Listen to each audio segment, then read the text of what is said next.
All right, finally today it is time for us to review the Lycaon TRX 2.0.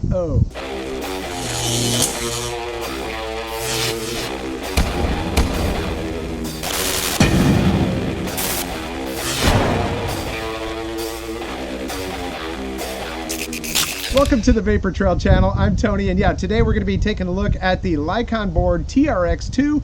I picked this up, about a little over a month ago, did the unboxing, rode it a bunch, and then through a confluence of events, well, it took me a while to get the review done. We had temperatures here of feels like temperature over 110 for a while. And unfortunately, that's really bad for the batteries that are inside of these. They do not like the heat, nor do the electronics or the motors and all that stuff. So I did have a little incident, which we'll talk about later, which I found was really the only downside with this board, and it's probably the downside with any electric skateboard. Electronics and heat, they don't like each other. We also had wind and rain on top of that, and then I bought the Insta360 One X2, which I'm filming this on. There's always a little bit of a learning curve with new camera equipment. Enough excuses though. In the meantime, Lycaon Board has announced the pre-sale of their brand new TRX 3, which, look, electronics, I get it. I buy camera gear and stuff like that. You'll buy a lens or a camera body and be like 2 weeks later, oh geez, they're announcing a new one.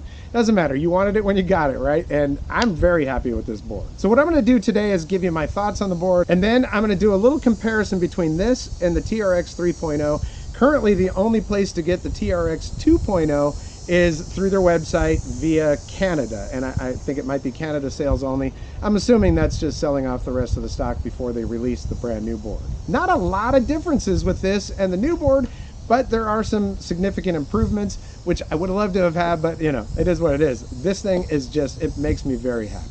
First thing we're gonna do though is we're gonna put these SL300 lights on here. I like to switch them from board to board sometimes, and real easy just to put them on, click it into place, and you are good to go. So all you need to do is buy extra mounts, and your lights can just go from board to board. They are snapped in and good to go. One of the great things about these is that even during the daytime, it's good to have lights on so people can see you. Now some remotes will easily fit. I can put it underneath the under the wrist guard and have it come out the thumb.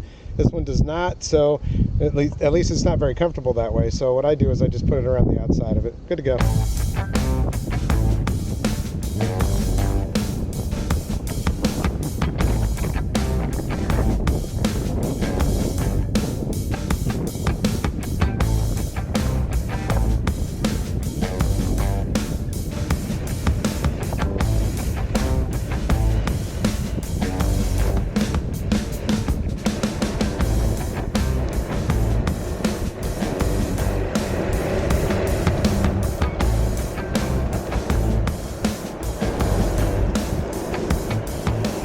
Now, while I'm not overly upset that they have a new board coming out, one thing I'm not happy about with is the all-terrain wheels. If you haven't seen the unboxing video, you can watch that at the link that's popping up right here in the corner.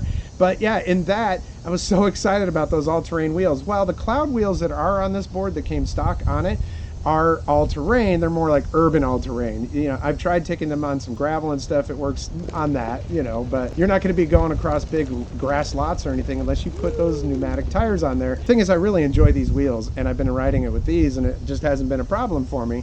And then I decided I was going to get those wheels on here, and it's a little bit of a process. You got to change the pulleys, the belts, and everything else. And unfortunately, I had started to read reviews and watch some reviews on those wheels, and everybody had problems with balance and all that. I just did not want to deal with that. I figured these are working, I'm going to leave them on here. So now I'm stuck with a $144 set of wheels. I would think that if Lycaon Board, because they have a brand new set of pneumatic tires that they say that fixes all the problems. So if there were problems with the pneumatic tires, I don't know, maybe do an exchange or something like that. Maybe after they watch this video they will. With me, I don't know, but I can't even use them at this point. So I've taken quite a few rides with this and want to share some of that footage with you. It's, man, I tell you, this board, I've got 4 boards now. I've got this board, another long board that is nowhere near as kind of sturdy as this one is, and 2 short boards. And we'll get into the short boards in future videos.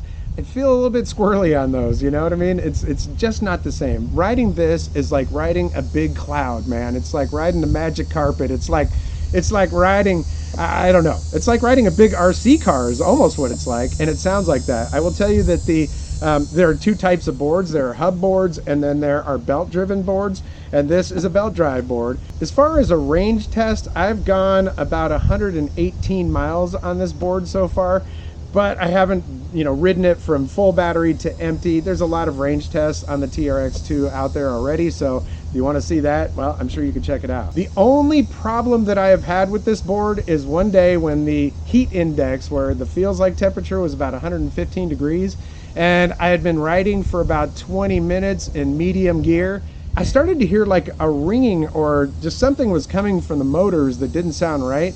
So I slowed it down and I found some shade and I stopped for about 10 or 15 minutes, let the board cool down, and then I just took it right back to the truck because I was like, I do not want to ruin my board. And I have some experience with the types of batteries that they use in these 18650s. They're pretty common.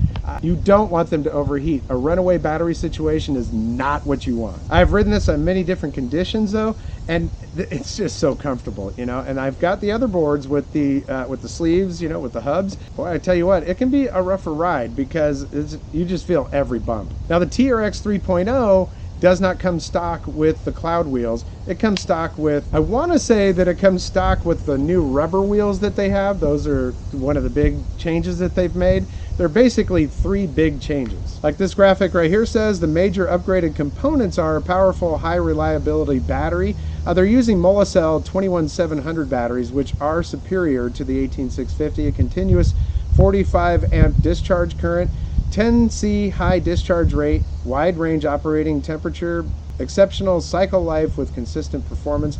And then they've also added the powerful high efficiency motors from Hobbywing, the 6360 max 2600 watt, two top tier motors, high thermal stability, better heat dissipation, excellent waterproofness, precision and durability, vigorous torque and acceleration with noise reduction. Thing is, if we put their specs side by side, they're really not too much different. Some of the things that we look at, top speed is 31 miles per hour on the 2, and on the 3, 31 miles per hour.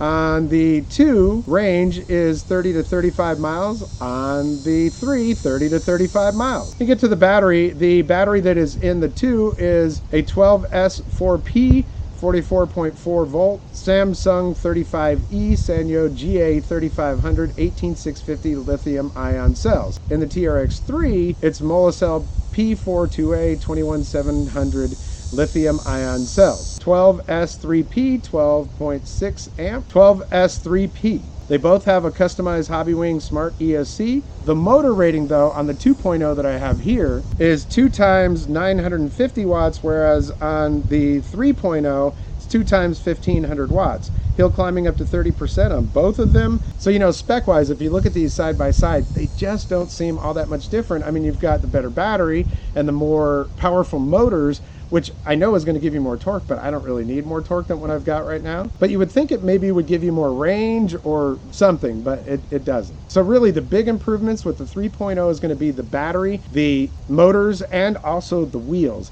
I don't see cloud wheels as an option when you purchase it anymore. Maybe that will be in the future because they're on pre-order right now. But they have new pneumatic tires that have supposedly solved all the problems that they've had in the past. So that would be really nice to be able to get those. And they have these new airless rubber tires, which I am really keen to find out what those are all about. One thing you have to remember is that each different set of wheels you put on these is going to change your range and a few different factors, the way that it rides or the way that it carves or whatever. So you want to keep that in mind. The cloud wheels work perfectly on this. And also waterproofing, I'd like to see them do better on the waterproofing. It's not that high of a rating, and it's it's supposed to be for water jets spraying at it or whatever, but I don't know. I don't feel all that secure with riding this thing, in puddles or anything like that, which you really shouldn't. I mean, it's electronics and all, but why can't you? If you can waterproof a phone, you could waterproof one of these. But all in all, I just really don't have any complaints about this thing. I absolutely love this board. I can't stop riding it whenever I get a chance. I'm out riding this thing, and now that fall is coming, ooh, it's gonna be a good time. Okay, so one test that's kind of important is going uphill. Now, I weigh about 195 right now. I've got this in medium speed, so that's basically second gear, and we're gonna go up this hill. Let me turn this around so you can see that hill. It's gradual, but it gets a little bit steeper near the top. So let's just see how it does.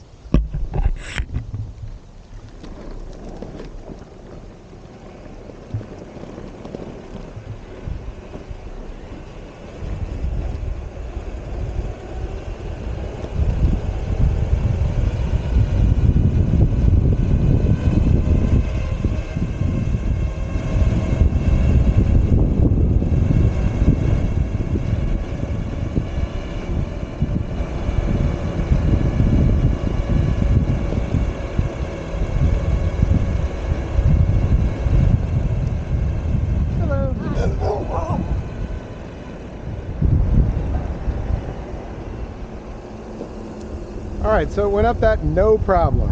You can see this going down here. I'll be using brakes just a little bit.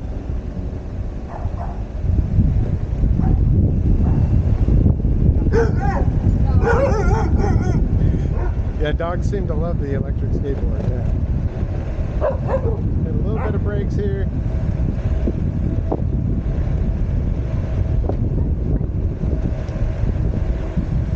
Now because this is a belt drive, it's already going to be some resistance on it. Of course, you're going to want to slow down before you get to the speed bump. There we go. Not a problem, not a problem. So as far as I can tell without riding the new board, the TRX 3.0, the main differences are the motor, the battery, and the wheels. So, you know, I'm happy with mine. You can still get the 2.0 on their website.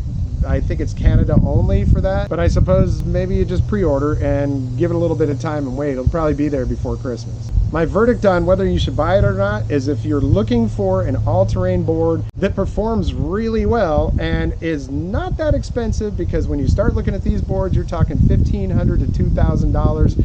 And if you just buy it with the stock wheels that come on it, it is only $1,199, I think is what it is. So like 1,200 bucks. That's very reasonable for one of these types of boards. I know that I will be riding this thing a ton, and I cannot wait to see what else they come out with. And I've got some other cool e-skate stuff coming up. I've got a couple of short boards, the Meepo Mini 2, which I've got a refurbished version of it, and they've got a new all-terrain board out called the Hurricane. Oh man, that looks good too. And I've got the N-Skate R3 Mini, which is another short board. So lots of stuff coming up here in the channel, and I just really appreciate your support. Likes, comments, shares, subscriptions, always very important to my channel. So if you like what you see, hit that thumbs up. If you haven't subscribed yet, there's a red subscribe button down there and a notification bell. If you click both of those, you'll get notifications when I upload new videos. Perhaps they will send me those rubber tires or the new pneumatic tires to put on here.